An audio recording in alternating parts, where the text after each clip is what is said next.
quelques réactions à ce qui vient d'être dit. D'abord, monsieur, sur votre intervention, existe-t-il des limites au capitalisme? Je dirais non. Le capitalisme n'a pas de limite. On a vu peut-être pas le pire, mais pendant la Seconde Guerre mondiale, ce que les classes dominantes ont fait en Allemagne, en Italie, au Japon, c'était une forme du capitalisme. L'organisation du système était capitaliste. Et on a vu que les classes dirigeantes étaient prêtes à aller jusque-là. Elles sont certainement prêtes à aller encore plus loin.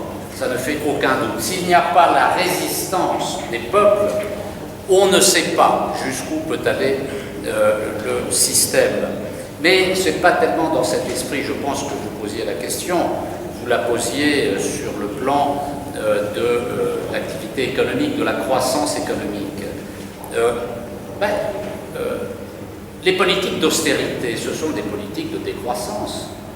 Dans la mesure où, depuis un certain nombre d'années, dans beaucoup de pays occidentaux, et particulièrement dans l'Union européenne, des politiques d'austérité sont mises en place, le résultat des politiques d'austérité, c'est une diminution de la croissance économique. Donc, en quelque sorte, nous sommes déjà dans la décroissance organisée par le système.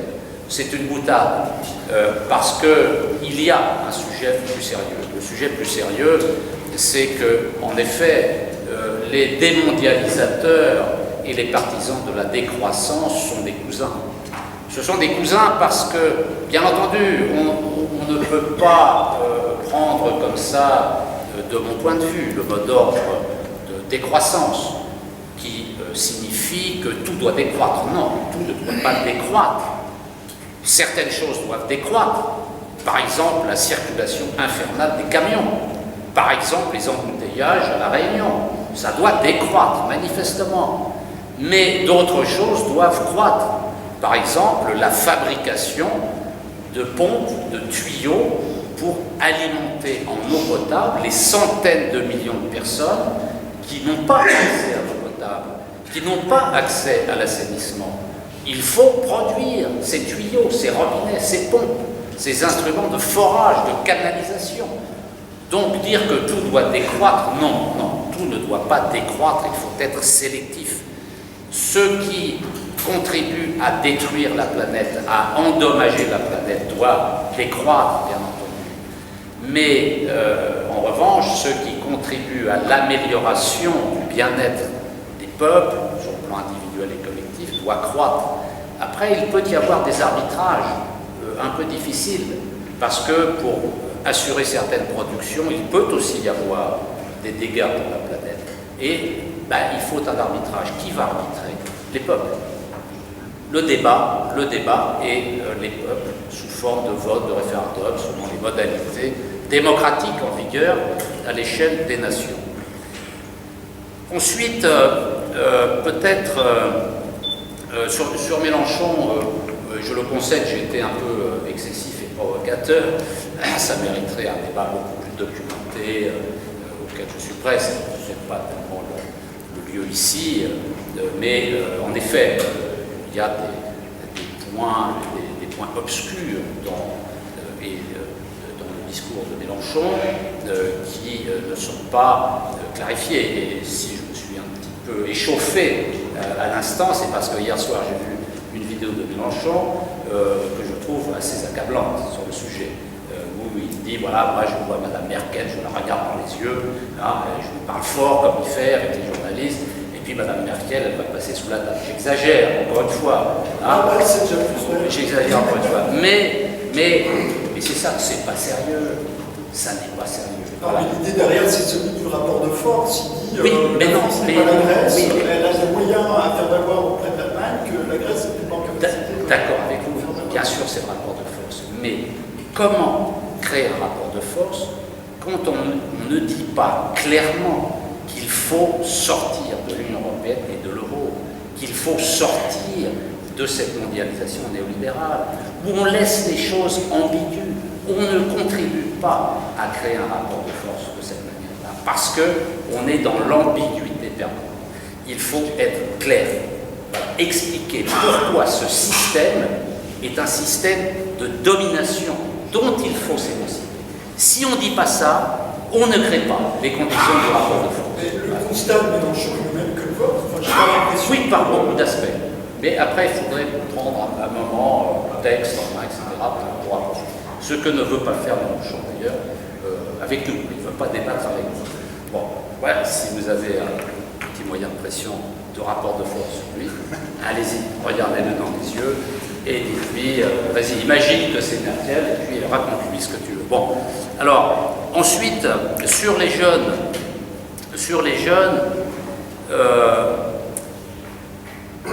moi je ne vois pas en quoi, je suis d'accord avec ce que vous dites, c'est ce que l'on constate, mais en quoi c'est contradictoire, parce que c'est comme ça que j'ai compris ce que vous disiez, que la réaction de beaucoup de jeunes serait contradictoire avec la démondialisation. Ah bon, c'est ce que j'ai compris, là j'ai mal compris. Bon. C'est un peu positif, je sens que c'est un mouvement intéressant. Oui, voilà, moi c'est le constat que je fais également. Si vous regardez le Front National, par exemple, le problème du Front National, c'est qu'il a, j'en parlerai tout à l'heure, mais donc d'accord avec vous pour reconnaître qu'il y a parmi la jeunesse une énorme aspiration au contact, au partage des cultures, des savoirs, des langues, de la musique, etc.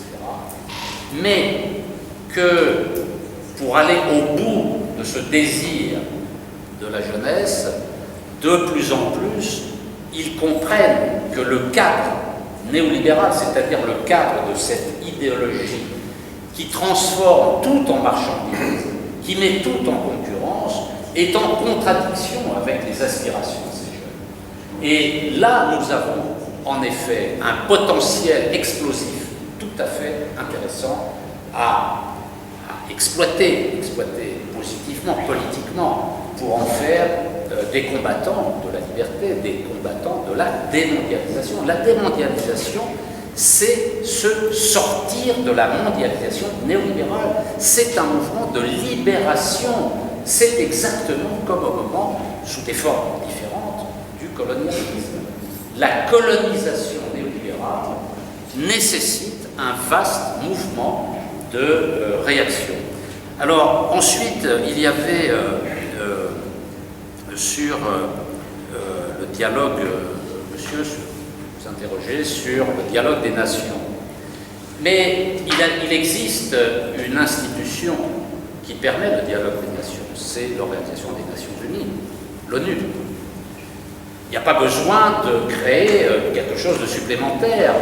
Cette organisation n'est pas une organisation supranationale, c'est une organisation internationale. Non, bon, on ne peut pas aller jusque-là. Pourquoi? Parce que l'ONU a quand même dérivé. Elle a dérivé dans le sens où le Conseil de sécurité remplace l'Assemblée générale et que le Conseil de sécurité, ce sont les grandes puissances. Ce sont les grandes puissances qui font aujourd'hui l'ONU. Et c'est pour cette raison qu'un certain nombre de résolutions de l'ONU, par exemple sur la Palestine, ne sont pas appliquées. Parce que le Conseil de sécurité se neutralise, en fait. Les grandes puissances se neutralisent. Il était question de réformer, de les ouvrir. Alors, il y a des propositions, en effet, de réforme de l'ONU, de modification des pays disposant du droit de veto.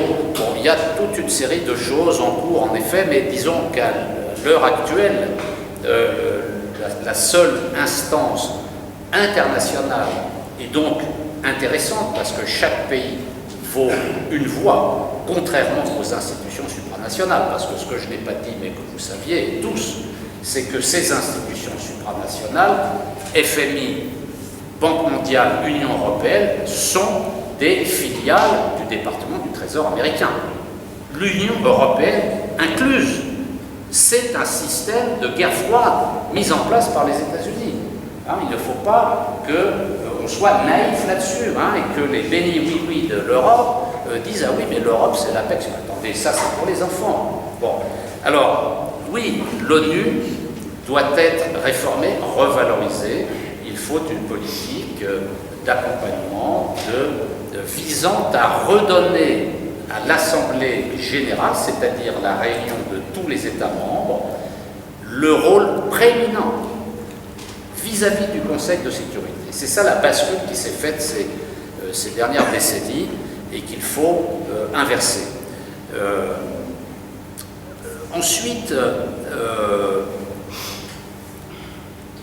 la question des différents souverainismes.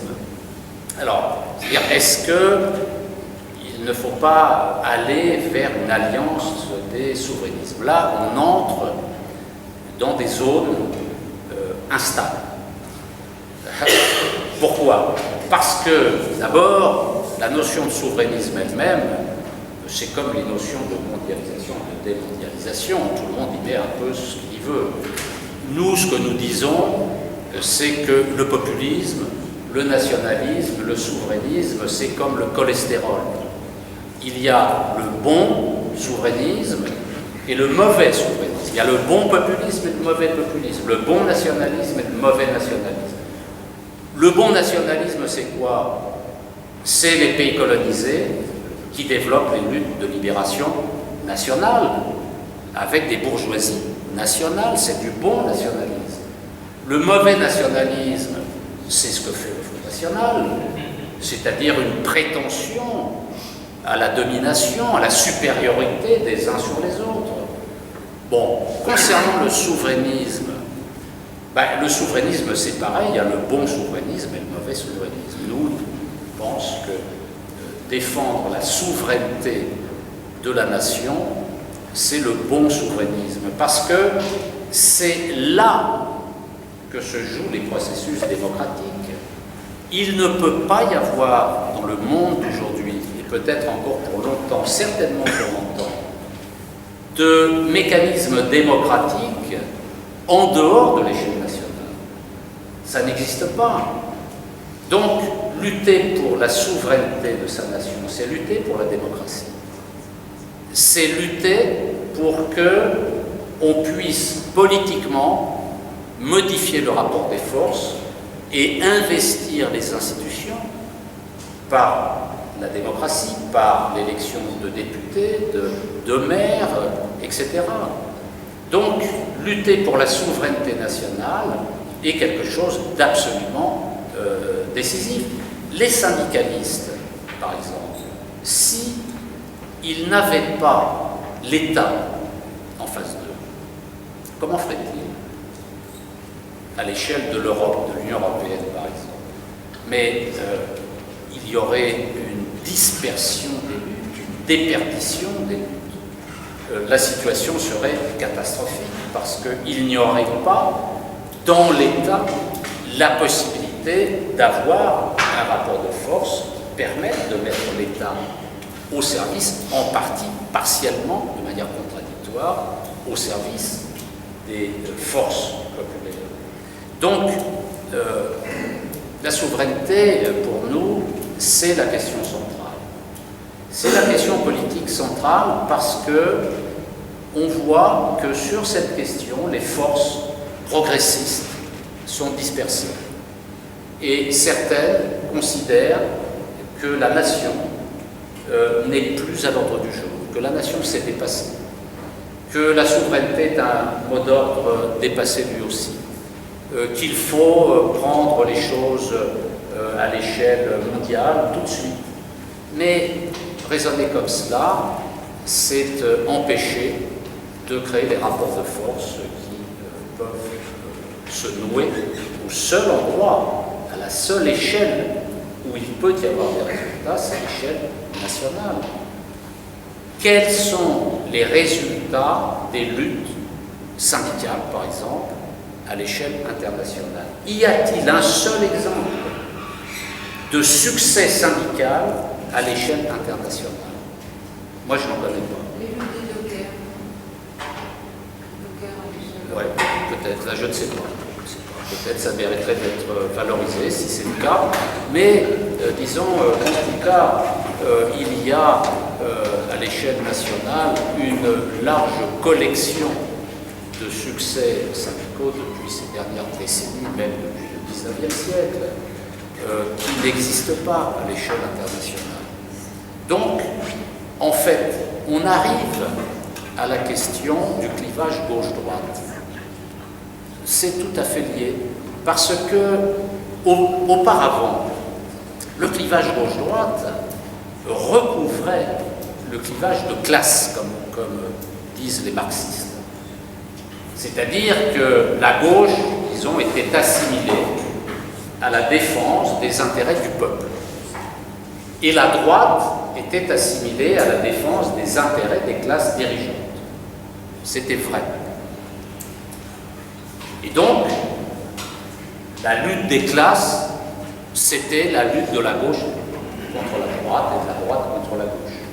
Il y avait coïncidence, ça coïncidait, c'était clair. Mais tout ceci a volé en éclats. Tout ceci est terminé. Le clivage gauche-droite d'aujourd'hui ne représente absolument plus le clivage de classe. Est-ce que l'on peut dire que la gauche d'aujourd'hui défend les travailleurs, le monde du travail, le peuple? Enfin. Alors évidemment, il y en a qui disent oui, mais le PS n'est pas de gauche. Mais si, le PS il est de gauche. Le PS, quand Valls dit je suis de gauche, même Macron l'a dit, pas bien entendu, mais il l'a dit, je suis de gauche. Quand Hollande dit je suis de gauche, mais attendez, il faut les croire. Peut-être là, ils disent la vérité, ils sont de gauche. Parce que si on se met à entrer dans ce débat, oui, ils disent de gauche, mais en fait, c'est pas vrai, c'est même pas vrai. C'est quoi ce débat? Ils disent qu'ils sont de gauche, oui, ils sont de gauche, le Parti socialiste français est de gauche. Et il argumente sa position. Il explique pourquoi il y a eu le virage de 82-83. Tout ça est théorisé. Et aujourd'hui, le problème, ce n'est pas un problème français, c'est un problème mondial. Les gauches, c'était quoi les gauches? C'était la composante révolutionnaire autour des partis communistes. C'était la composante social-démocrate autour des partis travaillistes, socialistes et sociodémocrates. Mais regardez comment ont évolué certains partis communistes dans les pays de l'Est. Certains sont devenus sociodémocrates, certains ont disparu. Les partis sociodémocrates, certains pays, on nous avait parlé du modèle suédois, modèle allemand, modèle danois, mais tout ça a volé en éclats. Aujourd'hui, tout ça n'a plus de signification. Et donc, invoquer être vraiment de gauche, gauche de gauche, gauche radicale, gauche anticapitale, enfin, arrêtez. C'est quoi, là? De quoi parle-t-on? Il faut aller à l'essentiel. Et l'essentiel, enfin, pour moi, pour mon analyse, et puis pour d'autres personnes, c'est de dire que, en fait, le vrai débat n'est pas là. La question n'est pas de savoir si on est de gauche ou de droite, ça n'a que peu d'intérêt pour la population. Parce que la population, elle a vu que la gauche était au pouvoir en France pendant des décennies, que la droite était au pouvoir, ils faisaient à peu près pareil, qu'aujourd'hui la différence c'est savoir si on va pouvoir filer des joints tranquilles, M. Hamon, libéralisation du cannabis, si on va pouvoir être payé sans rien faire, M. Hamon, pas de travail, pas de plein emploi. Bon, mais sur le fond des choses, en fait, le vrai clivage, c'est quoi? Le vrai clivage, c'est entre les classes dominées et les classes dominantes. La seule vérité, elle est là. C'est une vérité permanente, quelles que soient les appellations que l'on donne, la gauche, la droite, ceci, cela, on s'en fout. On est de gauche, on est de droite, on s'en fout. La question c'est, est-ce que je défends les classes dominées ou est-ce que je défends les classes dominantes? Est-ce que mon action concrète, au-delà du blabla, contribue à la défense des opprimés ou à la défense des oppresseurs. C'est ça le sujet, c'est tout. On appelle ça gauche, droite, chacun fait ce qu'il veut. Si on accepte ce raisonnement, à un moment donné, il faudra en effet que ceux qui partagent ce point de vue se rassemblent. Ceux que vous avez appelés, monsieur, les souverainistes de différentes sensibilités. Certainement, l'avenir, de mon point de vue, n'est pas dans la reconstruction de la gauche. Ça, pour moi, c'est terminé. C'est une mission impossible. C'est illisible, c'est incompréhensible. L'avenir, c'est entre les démondialisateurs, c'est-à-dire la démondialisation, c'est une autre façon de parler de la lutte anticapitaliste, pour être clair, pour ceux qui n'auraient pas compris. C'est ça le sujet. Et donc, c'est entre les démondialisateurs et les mondialisateurs. C'est ça le véritable clivage. Alors après, les conditions sont-elles ou non réunies pour un rassemblement des souverainistes, de ce que on peut appeler les souverainistes, moi je m'en fiche, si c'est le bon souverainisme, c'est parfait. Non, les conditions ne sont pas réunies. Parce que faisons un inventaire, et après on fera une deuxième série. Un inventaire rapide. Ceux qui prétendent être souverainistes, il y a les vrais, alors on pourrait dire il y a la vraie gauche, la fausse gauche, les vrais souverainistes, les faux souverainistes. Bon. Le Front National. Est-ce que le Front National défend les classes dominées ou les classes dominées? C'est ça, pour moi, la façon de poser le problème. Et on peut approfondir un petit peu. Il y a, je pense, une sorte de sérum de vérité politique pour passer au scanner des programmes des partis politiques. C'est de vérifier si comment ils se positionnent par rapport aux trois piliers de la mondialisation néolibérale. Est-ce qu'ils sont pour ou contre le libre-échange et qu'est-ce qu'ils proposent? Est-ce qu'ils sont pour ou contre les marchés financiers? Qu'est-ce qu'ils proposent? Est-ce qu'ils sont pour ou contre les institutions supranationales? Que proposent-ils en la matière? Si on applique ce petit coup de scanner sur le Front National, le résultat est négatif. Le Front National apparaît pour un défenseur du système, clairement.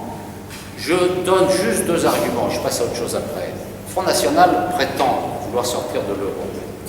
Et les grands médias nous expliquent que oui, ce sont des diables qui veulent sortir de l'euro. Et les socialistes nous disent oui, le Front National veut sortir de l'euro. C'est pas vrai. Quand vous regardez le programme du Front National à la loupe, quand vous lisez déjà le programme du Front National, ce que beaucoup de gens ne font pas, ils ont une posture morale, c'est-à-dire la défaite assurée. Quand on regarde les choses sérieusement, on s'aperçoit que le Front National dit deux choses qui justifient qu'il ne veut pas sortir de l'euro. Il dit, un, si je suis élu, Marine Le Pen, je fais un référendum pour sortir de l'euro. Mais attendez, si Madame Le Pen a mis dans son programme que, clairement, qu'elle voulait sortir de l'euro, elle n'a pas besoin de faire voter une deuxième fois.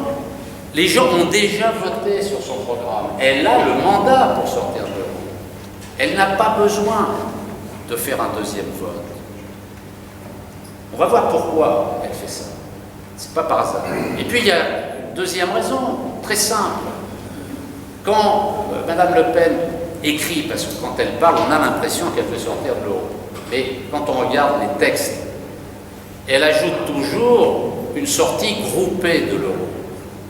Ça veut dire que pour elle, il faut sortir de l'euro avec d'autres pays. Elle n'imagine pas que la France puisse sortir seule de l'euro.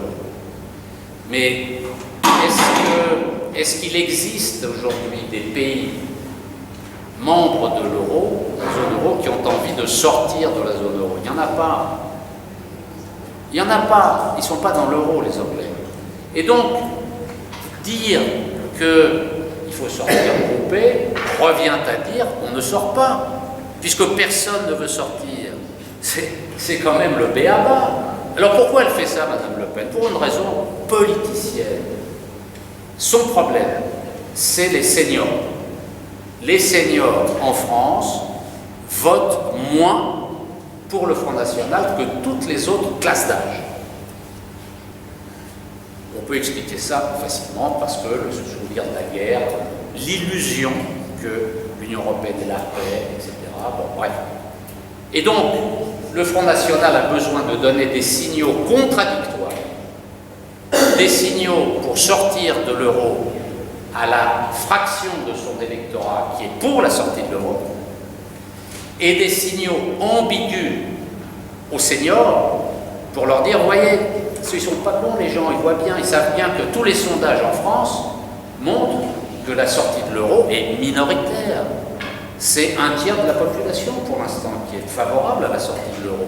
Donc faire un référendum sur la sortie de l'euro, c'est faire un référendum pour le perdre, comme Tsipras. Il a gagné, mais il voulait perdre. Bon, bref. Alors, donc, ce que veut en réalité Marine Le Pen, c'est donner des signaux contradictoires et un signal ambigu aux seniors qui vont se dire, ah oui, on a encore une chance d'échapper à la sortie de l'euro, c'est le référendum.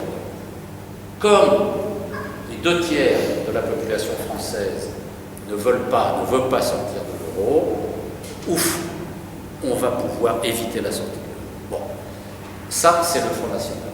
Dupont-Aignan, de Boulafond. Dupont-Aignan, moi j'ai appelé à voter pour lui au 2e tour de la législative dans sa circonscription parce qu'il était opposé à une socialiste ultra-européiste et donc je voulais donner un signal que la question c'était de battre tous les européistes, qu'ils soient de droite ou de gauche. Et à cette époque, M. Dupont-Aignan était sur des rails assez convenables. Mais depuis, il a déraillé, Dupont-Aignan. Il a sacrément déraillé. Parce que sa stratégie, c'est de coller au Front National. Et il en rajoute. Il en rajoute, là, cette dernière déclaration sur les racailles de banlieue. Il faut faire attention. Il ne faut pas jeter de l'eau de l'huile sur le feu. Et M. Dupont-Aignan, là, vraiment, il a déraillé. C'est dommage. C'est dommage. Mais en tout cas, pour nous, une alliance, quelle qu'elle soit, avec lui n'est pas possible. Et puis, si on continue, il y a l'UPR de M. Asselineau. L'UPR de M. Asselineau, le problème de M. Asselineau, c'est qu'il se prend pour un gourou et que c'est un système politique dans lequel on ne se reconnaît pas. Nous pensons que tout le monde doit être égal. Nous pensons que la Ve République doit être démocratisée, qu'il faut même aller au-delà. Et nous pensons qu'il ne faut pas s'écorcher la bouche, qu'on ne s'écorche pas la bouche quand on parle de capitalisme. Ce que M. Asselineau ne veut pas faire. M. Asselineau ne va pas au bout, c'est-à-dire qu'il n'analyse pas la mondialisation pour ce qu'elle est et il ne propose pas un programme efficace de sortie. Lui, ce qu'il dit, c'est qu'il faut sortir. Et une fois qu'on est sorti, on voit ce qu'on fait. Non, nous pensons qu'il faut que les Français sachent où ils veulent aller à l'avance et que l'on construise le rapport de force pour aller à un endroit bien précis, à la suite d'une délibération publique et pas parce qu'on va suivre un grand chef à plume. Non, non, on n'est pas d'accord avec cette conception de la politique. Bon, ceci dit, les choses vont bouger. M. Asselineau va se planter aux élections, ça va le ramener un petit peu sur terre. M.